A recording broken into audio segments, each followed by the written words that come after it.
ನಮ್ಮ ಸರ್ಕಾರ ಇದ್ದಾಗ ಶ್ರೀಯುತ ಯಡಿಯೂರಪ್ಪನವರಿದ್ದಾಗ ಅತಿ ಹೆಚ್ಚು ರಾಜ್ಯದಲ್ಲೇ ಅನುದಾನ ತಂದು ನಮ್ಮ ಜಗಳೂರು ಕ್ಷೇತ್ರ. ಅದಕ್ಕೆ ಕಾರಣಕರ್ತರು ಸಿದ್ದೇಶಣ್ಣವರು. 3,500 ಕೋಟಿ ರೂಪಾಯಿ ಅನುದಾನ ತಂದಿರು. 57 ಕೆರೆ ತುಂಬಿಸೋ ಯೋಜನೆ ಶ್ರೀ ನಮ್ಮ ಶಿವಕುಮಾರ ಶಿವಾಚಾರ್ಯ ಮಹಾಸ್ವಾಮಿಗಳ ಒಂದು ಆಶೀರ್ವಾದದಿಂದ ಆ ಯೋಜನೆ ಇವತ್ತು ಎಲ್ಲ ಕೆರೆಗಳು ನೀರು ತುಂಬ್ತಾ ಇದ್ದಾವೆ. ಇಲ್ಲಿ ಮಳೆ ಇಲ್ಲ, ಮೇಲಾದಂಥ ಮಳೆಯಿಂದ ಇವತ್ತು ಕೆರೆಗಳಿಗೆ ನೀರು ಬಿಡ್ತಾ ಇದೆ. ಅದಕ್ಕೂ ಕಾರಣಕರ್ತರು ನಾವು ಕರೆದಾಗೆಲ್ಲ ಬಂದು ನನ್ನ ಜೊತೆ ಮೀಟಿಂಗ್ನಲ್ಲಿ ಕೂತ್ಕೊಂಡು ಬಲವಂತ ಹಾಕಿ ಸರ್ಕಾರಕ್ಕೆ ಅದನ್ನು ಮಂಜೂರು ಮಾಡಿಸ್ಕೊಟ್ಟಂಥವ್ರು ಸಿದ್ದೇಶಣ್ಣವರು.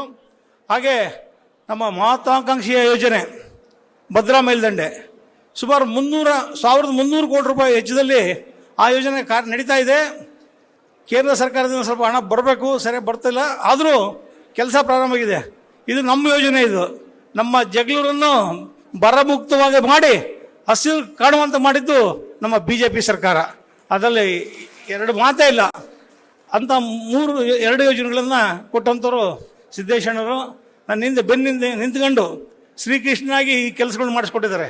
ಹಾಗೆ 445 ಕೋಟಿ ರೂಪಾಯಿ ವೆಚ್ಚದಲ್ಲಿ ಬಹುಗ್ರಾಮ ಕುಡಿಯುವ ಯೋಜನೆ, ಅದಕ್ಕೂ ಕಾರಣಕರ್ತರು ಸಿದ್ದೇಶಣ್ಣವರು JJML ಇದರಲ್ಲಿ. ಆದ್ದರಿಂದ ಇಷ್ಟು ಯೋಜನೆಗಳನ್ನು ನಮ್ಮ ಬರಪೀಡಿತ ಜಗಳೂರಿಗೆ ಇವತ್ತು ಬರಪೀಡಿತ ಅನ್ನೋದನ್ನು ಅಳಿಸಾಕಿದ್ದು ಮಾನ್ಯ ಸಿದ್ದೇಶಣ್ಣವರು. ಆದ್ದರಿಂದ ಇಂಥ ಸಿದ್ದೇಶಣ್ಣವರು ಇನ್ನೂ 100 ವರ್ಷ ರಾಜಕೀಯದಲ್ಲಿದ್ದು ನಮಗೆಲ್ಲ ಆಶೀರ್ವದಿಸಿ ನನ್ನನ್ನು ಕಾಂಗ್ರೆಸ್ ಬಿಡಿಸಿ BJP ಕರ್ಕೊಂಬಂದವರು ಸಿದ್ದೇಶಣ್ಣರು. ಅದನ್ನ ಹೇಳಲೇಬೇಕು. ಕರ್ಕೊಂಬಂದು 2 ಸಲ ನನಗೆ ಸಂಪುಟ ದರ್ಜೆ ಸ್ಥಾನಮಾನ ಕೊಡಿಸಿ ಅಧಿಕಾರ ಕೊಡಿಸಿದ್ದು ಸಿದ್ದೇಶಣ್ಣವರೇ. ನಾನು ಏನಾದರೂ ಆಗಿದ್ದರೆ ಇವತ್ತು ಸಿದ್ದೇಶಣ್ಣವರಿಂದ, ಅವ್ರ ಆಶೀರ್ವಾದದಿಂದ. ಆದ್ದರಿಂದ ಇನ್ನೂ ಮಾತಾಡೋರು ಭಾಳ ಜನ ಇದ್ದಾರೆ. ನನ್ನ ಕ್ಷೇತ್ರಕ್ಕೆ ಸಂಬಂಧಪಟ್ಟದ್ದು ನಾನು ಮಾಹಿತಿ ಕೊಟ್ಟಿದ್ದೀನಿ. ನನ್ನ ಕ್ಷೇತ್ರದಿಂದನೂ ಭಾಳ ಜನ ಬಂದಿದ್ದಾರೆ. ಆದ್ದರಿಂದ ಅವ್ರಿಗೆಲ್ಲರಿಗೂ ಅಭಿನಂದಿಸ್ತಾ ತಮಗೆಲ್ಲ ಶುಭವಾಗಲಿ. ಮತ್ತೆ ಸಿದ್ದೇಶಣ್ಣವ್ರನ್ನ ಇದೇ ರೀತಿ ಹುಟ್ಟುಹಬ್ಬಗಳನ್ನು ಆಚರಣೆ ಮಾಡಿ 100 ವರ್ಷ ಅವ್ರನ್ನೂ ಬದುಕೋಣ, ನಾವು ಬದುಕೋಣ.